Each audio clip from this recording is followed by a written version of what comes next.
Hello students, how are you. Welcome to SST की पाठशाला। आज के क्लास में हम लोग डिस्कस करने वाले हैं chapter 2 economics class 9 people as a resource. इस चैप्टर में हम देखेंगे कि जो पीपल हैं वो कैसे रिसोर्स बनेंगे। क्या दुनिया में लाइव करने वाले सारे people as a resource work करेंगे या उनके अंदर कुछ क्वालिटी होनी चाहिए जिसके बाद वो एक रिसोर्स बन पाएंगे। तो इसके बारे में हम लोग इस चैप्टर में पढ़ेंगे और भी देखेंगे कि अगर कोई आदमी रिसोर्स है एज स्किलफुल्ड, अगर वो है अलग अलग प्रोस्पेक्टिव में, तो उसके लिए किन किन चीजों की रिक्वायरमेंट रहती है। जैसे एजुकेशन की रिक्वायरमेंट रहेगी, हेल्थ की रिक्वायरमेंट रहेगी। इसके लिए और भी डिफरेंट फैक्टर्स रिस्पॉन्सिबल होंगे इस चीज के लिए, जिसको हम लोग इस चैप्टर में डिस्कस करने वाले हैं। तो चलिए बिना किसी देरी का स्टार्ट करते हैं इसको।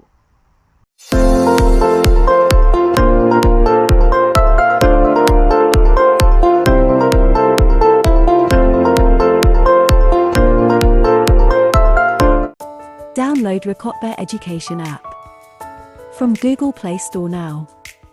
पहला बड़ा ही सिंपल सा टॉपिक है कि पीपल एज अ रिसोर्स।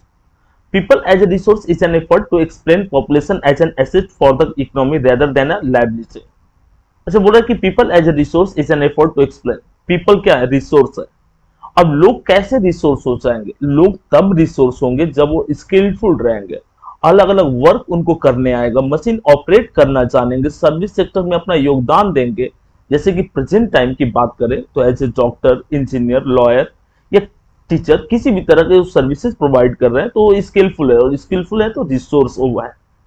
क्योंकि रिसोर्स का डेफिनेशन हम लोग ने प्रीवियस क्लास में पढ़ा था कि रिसोर्स हम तब किसी सब्सटेंस को कहते हैं जब उसके कुछ इकोनॉमिकल वैल्यू होते हैं, कल्चरली एक्सेप्टेबल हो और इकोनॉमिकली फिजिबल हो। तो इस तरह की चीजें जब सेटिस्फाई करती है, अगर कोई भी सब्सटेंस हमारी नीड को सेटिस्फाई करते हैं, उसको भी रिसोर्स करते हैं।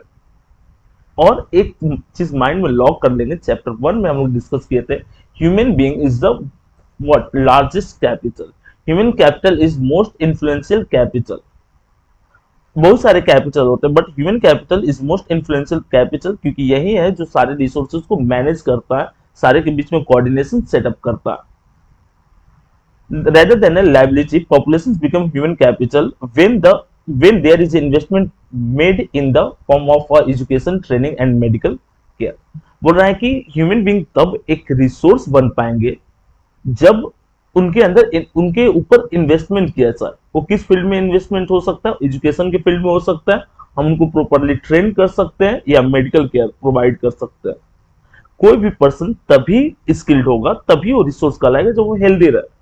और हेल्दी के लिए मेडिकल केयर की रिक्वायरमेंट रहेगी, एजुकेटेड रहेगा, एजुकेशन से उसके पास स्किल डेवलप हो जाएगी। और उसको अगर उसको कोई वर्क नहीं आ रहा तो उसके रिगार्डिंग हम अगर प्रॉपर ट्रेनिंग प्रोवाइड करेंगे तो उससे क्या होगा कि वो उस वर्क को सीख जाएगा। तो प्रॉपर ट्रेनिंग, एजुकेशन और मेडिकल केयर जो है पीपल को एक रिसोर्स बनाते हैं। In fact human capital is the stock of skill and productive knowledge embedded. बोल रहा है कि ह्यूमन बीइंग क्या होता है? ह्यूमन बीइंग जो होता है स्टॉक, उसके पास स्टॉक होता है किस चीज का? स्किल का। अलग अलग कार्य को करने की क्षमता होती है उसके पास, प्रोडक्टिव नॉलेज होता है। ठीक है। जैसे कंप्यूटर है, कंप्यूटर में अगर हम डेटा फुलफिल नहीं करेंगे तब तक वो अपना वर्क नहीं करेगा। डेटा कौन फुलफिल करता है? ह्यूमन बीइंग फुलफिल करते हैं। तो ह्यूमन बीइंग क्या होता है? इसके पास स्किल होता है और प्रोडक्टिव नॉलेज होता है, और एक प्रोडक्टिव नॉलेज और स्किल का जब यूज करता है तभी वो एक रिसोर्स के रूप में रहता है।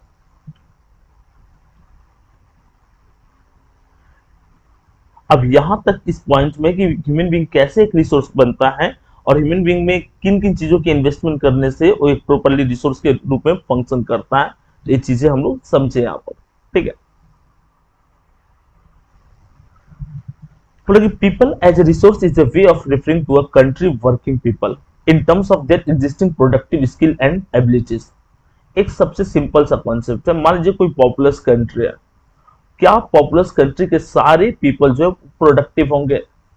ये रियरली ही पॉसिबल है, ये चीजें नहीं हो सकती। लेकिन जो डेवलप्ड नेशन है वहां पर क्या होता है, मोर देन 90% जो लोग हैं वो प्रोडक्टिव होते हैं, स्किल्ड होते हैं, इसीलिए वो डेवलप है।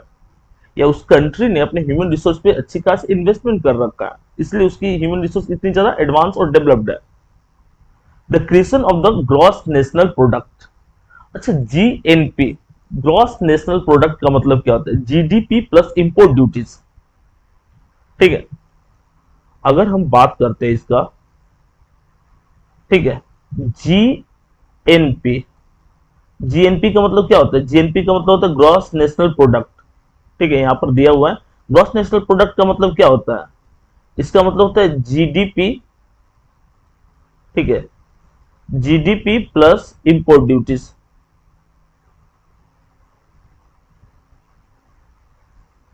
इंपोर्ट ड्यूटीज,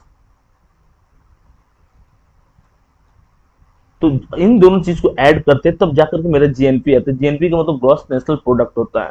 और एक चीज आपको और बताया था कि जब पीसीआई निकालना रहता है तो जीएनपी बाई टोटल पॉपुलेशन करते हैं। Like other resources, population also a resource, a human resource. Population क्या होता है? Human resources. जैसा हम जानते हैं कि लेटेस्ट न्यूज के अकॉर्डिंग इंडिया जो है मोस्ट पॉपुलस कंट्री है, बट इंडिया के बाद जो सेकंड नंबर पे लाइज करता है पॉपुलेशन के वे में, चाइना है। चाइना और इंडिया दोनों के बीच में कंपेयर करेंगे तो किसने अपने ह्यूमन रिसोर्स को वेल डेवलप कर रखा है? चाइना ने अपने ह्यूमन रिसोर्स को वेल डेवलप कर रखा है, एजुकेशन के थ्रू हेल्थ फैसिलिटीज प्रोवाइड कर रहा है, प्रॉपर ट्रेनिंग दे रहा है। अगर एक काम इंडियन गवर्नमेंट भी करेगी या इंडिविजुअल लेवल पे भी हम लोग करेंगे तो हम लोग भी चाइना की तरफ डेवलप हो जाएंगे। This is a positive side of the large population that often overlooked when we look only at the negative sides. अच्छा, अगर हम पॉपुलेशन की बात करते हैं तो पॉपुलेशन का एक बहुत सारी आपको नेगेटिव साइड भी दिखती है कि पॉपुलेशन से वाटर स्कार्सिटी होती है, पॉपुलेशन से ग्रेन्स की कमी होती है, पॉपुलेशन से आपके रिसोर्सेज कम होते हैं। लेकिन इसका दूसरा साइड है कि अगर पॉपुलेशन ज्यादा है तो आपके पास ह्यूमन कैपिटल ज्यादा है, ह्यूमन कैपिटल ज्यादा है तो आप डेवलपमेंट ज्यादा करोगे। एग्जाम्पल के हम जापान को लेते हैं। जापान एक ऐसा कंट्री है जिसके पास कोई नेचुरल रिसोर्स नहीं, फिर भी वर्ल्ड के डेवलप नेशन में से एक है। कैसे? क्योंकि उसने अपने ह्यूमन रिसोर्स पे अच्छी खासी इन्वेस्टमेंट कर रखा, और उसकी जो ह्यूमन रिसोर्स है वो उसको प्रोडक्टिव बनाते हैं उस नेशन को, और वो बहुत ज्यादा लेबोरियस होते हैं। एक टर्म में सेकेंड पॉइंट कि अगर एक चीज हम जापान के बारे में बात करना चाहें कि अगर मान लीजिए किसी पॉलिसी से वो नाराज चल रहे हैं तो इसका ये मतलब नहीं कि स्ट्राइक बंद कर देंगे, उसे करोड़ों अरबों रुपए की लॉस हो जाती है कंपनी के साथ साथ देश को। वो प्रोडक्टिव और भी ज्यादा हो जाते हैं, वो इतने ज्यादा गुड्स बना देते हैं गवर्नमेंट या जो उसकी इंडस्ट्रियलिस्ट है उनको सेल करना मुश्किल हो जाता है। मतलब क्लियर है, आपके पास रिसोर्स है नहीं है, अदर रिसोर्स को मैटर नहीं करता। अगर आपने अपने ह्यूमन रिसोर्स को वेल डेवलप कर रखा है, इसका मतलब कि आप वेल डेवलप नेशन है। जैसे कि यूरोप के कुछ नदर नेशन है, फिनलैंड, स्वीडन, नॉर्वे, ये सब जैसा। जैसे अगर पॉपुलेशन ज्यादा है तो उनको फूड की रिक्वायरमेंट रहेगी, एजुकेशन की रिक्वायरमेंट रहेगी, हेल्थ की रिक्वायरमेंट रहेगी, इसका नेगेटिव एस्पेक्ट्स हुआ। लेकिन अगर गवर्नमेंट जो है उन बच्चों को जो पुअर है उनको हेल्थ इसके साथ साथ एजुकेशन अगर फ्री में प्रोवाइड कर रही है लार्ज स्केल पे, तो ये सबसे ज्यादा बेनिफिशियल रहेगा।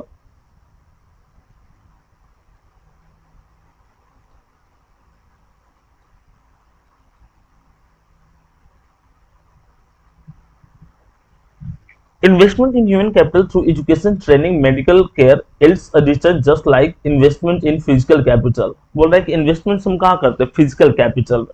ठीक है, जैसे फिजिकल कैपिटल क्या हो सकता है? फिजिकल कैपिटल का मतलब जो चीजें अपियर्ड है, जैसे एजुकेशन के लिए बिल्डिंग सेटअप कर देना, ट्रेनिंग के लिए मशीन इक्विपमेंट प्रोवाइड करना, मेडिकल केयर, ये सारी चीजें ये फिजिकल कैपिटल के एग्जाम्पल होंगे। This can be seen directly in the form of higher income earned because of the higher productivity of the more educated and better trend.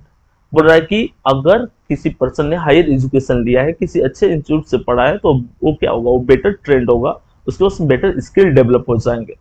तो सबसे important term है आपको कि अपने ह्यूमन कैपिटल पे आपको इन्वेस्टमेंट करना है। इन्वेस्टमेंट वो एजुकेशन के फॉर्म में हो सकता है, हेल्थ के फॉर्म में हो सकता है, प्रीवियस टॉपिक में डिस्कस किया और ट्रेनिंग के फॉर्म में या मेडिकल केयर के फॉर्म में भी हो सकता है।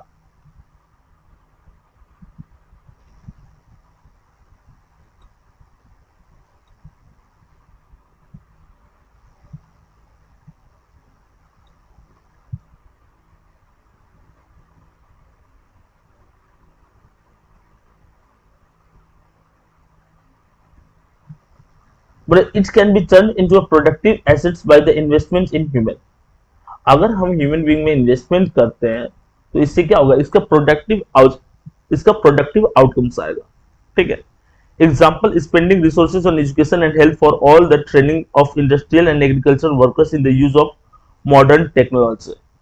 जैसे जो भी इंडस्ट्रियल वर्कर्स है या जो भी पेशेंट्स हैं जिनको टेक्नोलॉजी नहीं आती है, तो ऐसी जो आप क्या करोगे कि जो बहुत बड़े बड़े इंस्टीट्यूशंस हैं उनको फ्री में एजुकेशन प्रोवाइड करते हैं, और अगर वो एजुकेट हो जाएंगे तो हाईली स्किल्ड हो जाते हैं, और स्किल्ड हो जाएंगे तो कंट्री के साथ उस इंडिविजुअल पर्सन के डेवलपमेंट के साथ साथ इकोनॉमिक डेवलपमेंट के साथ साथ पूरी फैमिली की इकोनॉमिक डेवलपमेंट होती है, और डायरेक्टली इससे गवर्नमेंट को ही प्रॉफिट है, और गवर्नमेंट को प्रॉफिट है तो गवर्नमेंट ऐसी चीजों को इजिली इंट्रोड्यूस कर देगी।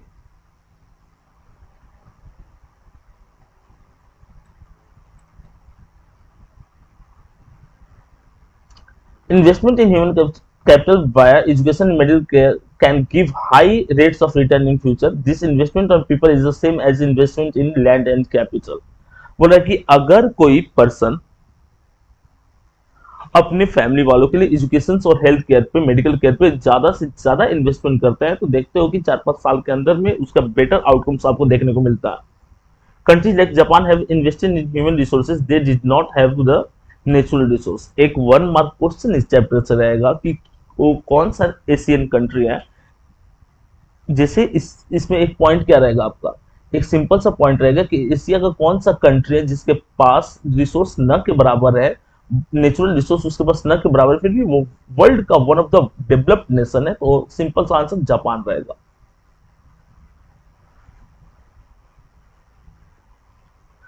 These countries are developed rich, they import resources needed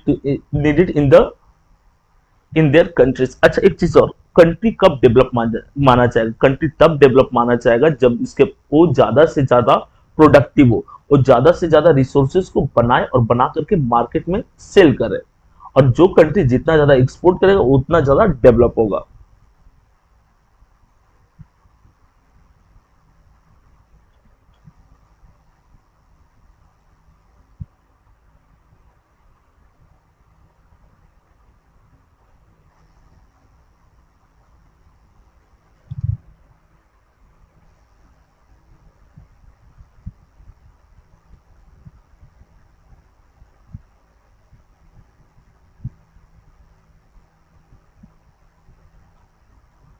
But there is also an establishment of pace setting of school like Navodaya Vidyalaya.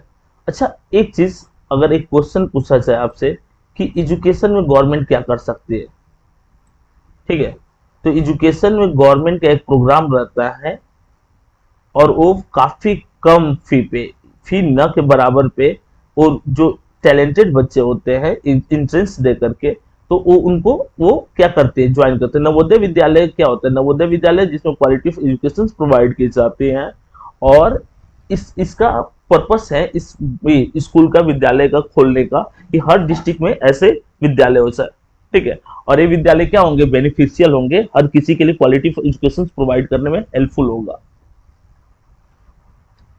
Vocational streams have been developed equipping large number of high school students with the occupations related to knowledge and skills।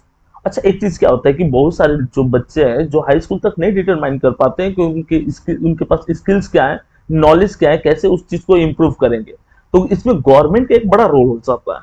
Government जिसने first time, जब first election हुआ, first election 1951 to 52, उस time में इस government ने 151 crore rupees खर्च किया, लेकिन 2020 की बात करेंगे तो 99,300 करोड़ खर्च किया।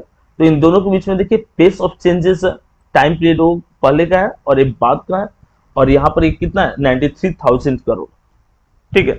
तो जितना जैसे एजुकेशन हो गया, हेल्थ हो गया, इस पे ज्यादा से ज्यादा गवर्नमेंट को इन्वेस्ट करना चाहिए।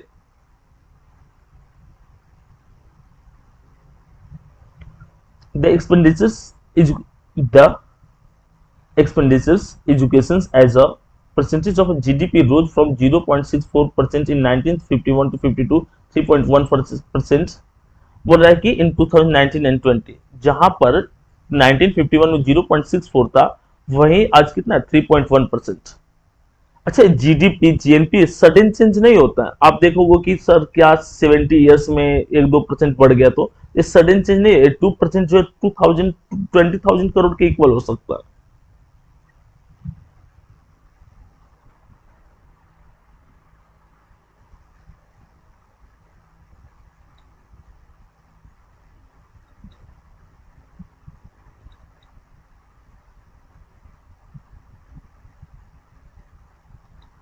The literacy rate have increase from 18% इन, अब यहाँ एजुकेशन पे जब हम इन्वेस्टमेंट करेंगे तो 18% लिटरेसी रेट था 1951 में, और यहाँ पर बोल रहा है 85% जो है लिटरेसी रेट वो 2020 के आसपास है। ठीक है, 85%, 18% से 85%।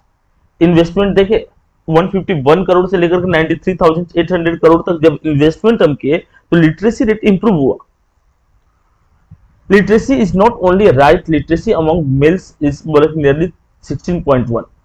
इंडिया में स्पेशली मेल और फीमेल के जो लिटरेसी रेट होता है उसमें डिफरेंसेस देखने को मिलता है, दोनों के बीच में 16.1% का गैप है।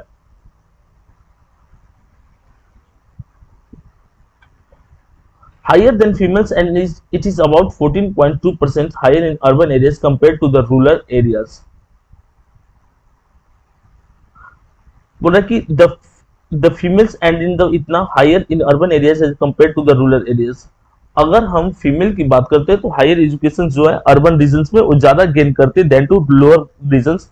और अगर लिटरेसी रेट की बात करते हैं 2011 के सेंसस के अकॉर्डिंग तो केरला फर्स्ट पोजीशन पे लाइज कर रहा है और बिहार बॉटम पे है। बिहार का जो है 62% है literacy rate. The gross enrolment ratio in the high, अच्छा ग्रॉस इनरोलमेंट रेशियो क्या था? ग्रॉस इनरोलमेंट रेशियो के अकॉर्डिंग गवर्नमेंट जो है जो बच्चे अपना हाई स्कूल कंप्लीट कर लिया है तो उनके लिए कुछ फर्दर प्रोग्राम वो इंट्रोड्यूस करते हैं जिसमें काफी चीप रेट पे न के बराबर उन गवर्नमेंट वो जो स्टूडेंट हैं उनको क्या करते हैं, इंप्रूव करते हैं, उनको बेटर फैसिलिटीज प्रोवाइड करते हैं।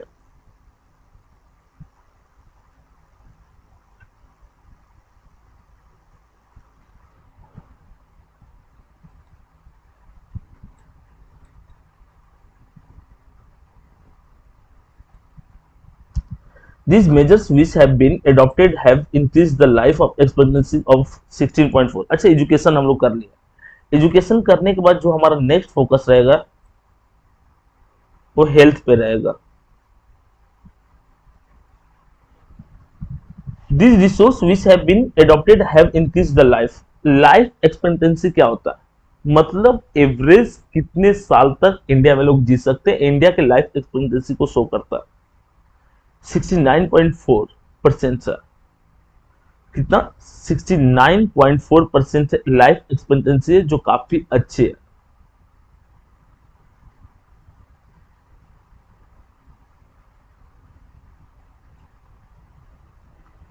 अब यहां पर देखो आप आईएमआर की अगर बात करते हैं तो आईएमआर स्टार्टिंग में आजादी के समय 151 था और अगर यही आईएमआर की बात करते हैं तो अभी 2020 में 36 है। 147 और यहां पर 147, ठीक है, और यहां पर कितना है 36। एक सिंपल सा क्वेश्चन पूछा जा रहा है आपसे, आईएमआर क्या होता है? आईएमआर का मतलब क्या होता है? Infant mortality rate. जब बच्चे जन्म लेते हैं, ठीक है, तो उनको उनके रिक्वायरमेंट के अकॉर्डिंग एजुकेशन प्रोवाइड करना चाहिए। एम्प्लॉयमेंट की बात करते हैं तो एम्प्लॉयमेंट क्या हुआ 147 करोड़ से आईएमआर जो है वो 36 पे आ गया। 147 से नोट करो 147 से 36 पे आ गया। अच्छा 147 आईएमआर का मतलब होता है इन्फेंट मोर्टालिटी रेट और इसको कैलकुलेट हम करते हैं पर 1000 पर।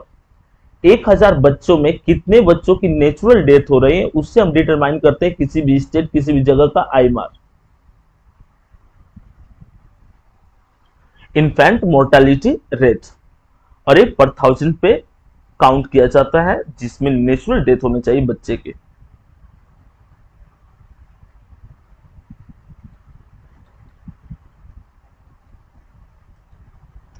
In case of India, we have unemployed in rural and urban areas. However, the nature of unemployment differ in rural and urban areas. ये अनएम्प्लॉयमेंट बेरोजगारी जिसको हम बोलते हैं अलग अलग टाइप्स के होते हैं, अलग अलग रीजन्स में अलग अलग जगहों पे अलग अलग उनकी जो उनका ये जो फॉर्मेट्स है अनएम्प्लॉयमेंट वाला वो आपको देखने को मिलता है। ये अनएम्प्लॉयमेंट एक तो पूरी तरह से अनएम्प्लॉयड, उनके पास कोई वर्क नहीं, एक होते हैं डिस्गाइज अनएम्प्लॉयमेंट, मतलब उनको कुछ पार्टिकुलर मंथ्स में ही वर्क मिलता है, जैसे वर्क खत्म होता है उनके पास इनकम के कोई सोर्सेज नहीं रहते।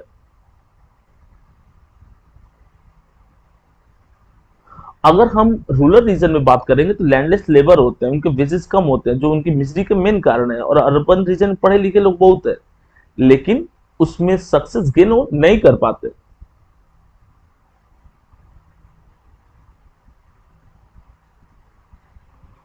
और अर्बन एरिया की बात करते हैं तो मोस्टली यहाँ पर क्या होता है, एजुकेटेड और एम्प्लॉयड रहते हैं।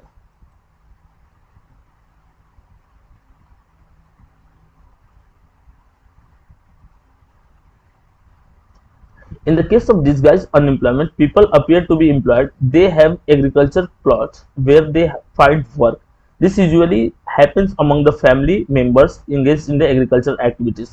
अच्छा, डिस्गाइज अनएम्प्लॉयमेंट क्या हुआ? मान लो कि आप एक कोई लैंड है, इस लैंड पे 5 लोग काम कर रहे हैं, ठीक है, और उसका इस लैंड का जो प्रॉफिट है वो 10,000 रुपीज हो रहा है, ठीक है। अब डिस्गाइज अनएम्प्लॉयमेंट का मतलब क्या होता है कि अगर एग्रीकल्चर लैंड है, इसमें 5 लोग इन्वॉल्व हैं, यहां से 4 लोग को माइनस कर देंगे, हटा देंगे, फिर भी इसके प्रोडक्शन में कुछ ज्यादा फर्क नहीं पड़ेगा। और ये जो 4 लोग जो यहाँ पर अपने आप को बोल रहे थे कि मैं अनएम्प्लॉयड नहीं हूँ, एम्प्लॉयड हूँ, मैं एग्रीकल्चर करता हूँ, उनके लिए है। अब एक सिंपल सा कॉन्सेप्ट क्या है कि जहां पर आपको 5 रिक्वायरमेंट रहेगी, ठीक है, 5 जहां पे लेबर की रिक्वायरमेंट नहीं थी एग्रीकल्चर सेक्टर में, लेकिन 5 लोग इन्वॉल्व थे, तो उनका शेयर काफी कम था, कम प्रोडक्टिव थे। ऐसे भी प्राइमरी सेक्टर में बहुत ज्यादा इनकम नहीं होती है। 4 लोग को वहां से शिफ्ट कर देंगे सेकेंडरी और टर्सरी सेक्टर की तरफ, और जैसे ही वहां पर उनको शिफ्ट करेंगे तो उससे फैमिली का इनकम बढ़ेगा, और फैमिली का इनकम बढ़ने से पूरे कंट्री का इनकम बढ़ेगा, क्योंकि जीडीपी इंक्रीज करेगा, इंपोर्ट और एक्सपोर्ट ड्यूटीज देगा, इस तरह से उस कंट्री का जीडीपी भी इंक्रीज कर जाएगा।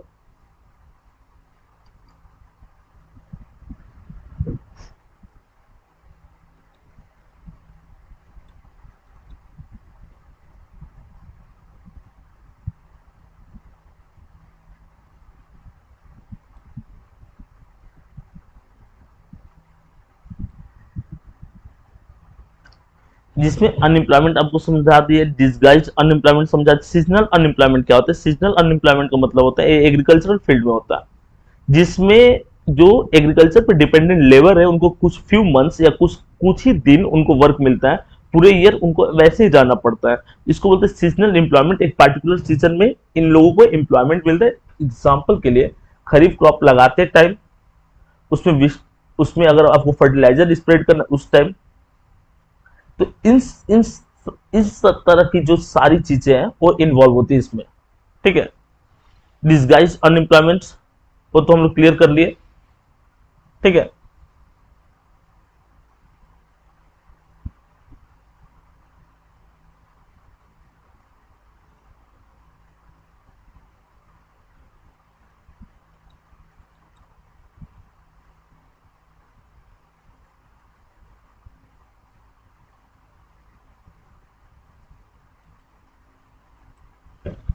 इस तरह से इस चैप्टर को हम लोग खत्म किए। काफी छोटा सा चैप्टर था और इसमें बहुत सारी मतलब कम ही टॉपिक थी, जिससे एक चीज अगर रिकॉल करना चाहे तो when did serve Shiksha Abhiyan introduce, Sarva Shiksha Abhiyan introduce in 2010, when did mid day meal scheme introduce 2005, जिसके अकॉर्डिंग क्या था, जिसके अकॉर्डिंग जो रूरल रीजन में पुअर बच्चे हैं जिनके पास फूड आइटम्स नहीं था, उनको फूड आइटम्स प्रोवाइड की जाएगी ताकि आप एजुकेट हो सके, आप आओ और पढ़ो, क्योंकि वो कहावत बड़ा ही फेमस है, भूखे पेट भजन नहीं होता, ठीक है। इस तरह से इस चैप्टर को हम लोग खत्म किए। इसके बाद भी अगर आपको कोई डाउट रहेगा तो आप कमेंट करके पूछ सकते हैं। टेलीग्राम ग्रुप को ज्वाइन कीजिए जहां पे हम लोग बेहतरीन क्वेश्चन आंसर डिस्कस करते हैं। इसके अलावा आप हमारे ऐप को जरूर डाउनलोड करें, क्योंकि वो काफी बेनिफिशियल रहेगा आपके लिए। वहां पर एमसीक्यू, क्विज और क्वेश्चन आंसर, वीडियोस का एक्सप्लेनेशन, नोट्स, सारा चीज अवेलेबल है, जहां से आप आसानी से अपने एसएसटी का सारा डाउट खत्म कर सकते हैं। चलिए मिलते हैं नेक्स्ट वीडियो के साथ, तब तक के लिए थैंक यू।